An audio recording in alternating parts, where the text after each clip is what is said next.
కర్కాటక రాశి వారు, ఈ కర్కాటక రాశి వారికి ఈ వారంలో మొత్తం 4 గ్రహాలు అనుకూలంగా సంచరిస్తున్నాయి. ఎక్కువ శుభలితాలని లాభాలని అందుకుంటారు. భాగ్యములో శని సంచారం వల్ల జన సంబంధాలు పెరుగుతాయి. జీవిత భాగస్వామి సహకారం బాగుంటుంది. వ్యాపార భాగస్వాములతో అభివృద్ధి పథంలో ముందుకు వెళ్తారు. పనివారి సహకారము, అనుకోకుండా నూతన అవకాశాలు, వ్యవసాయ రంగంలో లాభాలు కూడా అందుకుంటారు.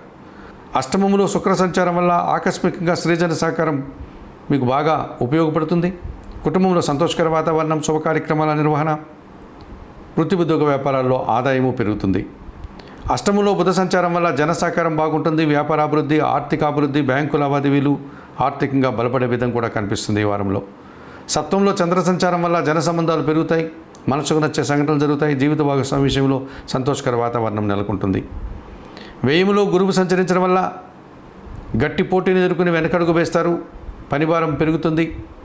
విద్యార్థులకు ప్రతికూల ఫలితాలు వచ్చే పరిస్థితి, వృత్తి ఉద్యోగ వ్యాపారాల్లో శ్రమ అధికమయ్యే సూచన కనిపిస్తుంది. ఈ రాశి వారికి వారంలో ఆది, సోమ, బుధవారాలు అనుకూలంగా ఉన్నాయి. దానాలు ఇచ్చేటువంటి క్రమంలో శనగలను కానీ, పశువర్ణ పండ్ల కానీ గురువారం రోజు గురువులకు దానం చేయండి. స్తోత్రపారాయణ విషయంలో గురు చరిత్ర చదువుకోండి. ఆలయ సందర్శన కార్యక్రమంలో భాగంగా కర్కాటక రాశి వారు దత్తాత్రేయ స్వామి వారిని సందర్శించి నమస్కరించుకోవడం వల్ల మరింతగా మంచి ఫలితాలను పొందగలుగుతారు.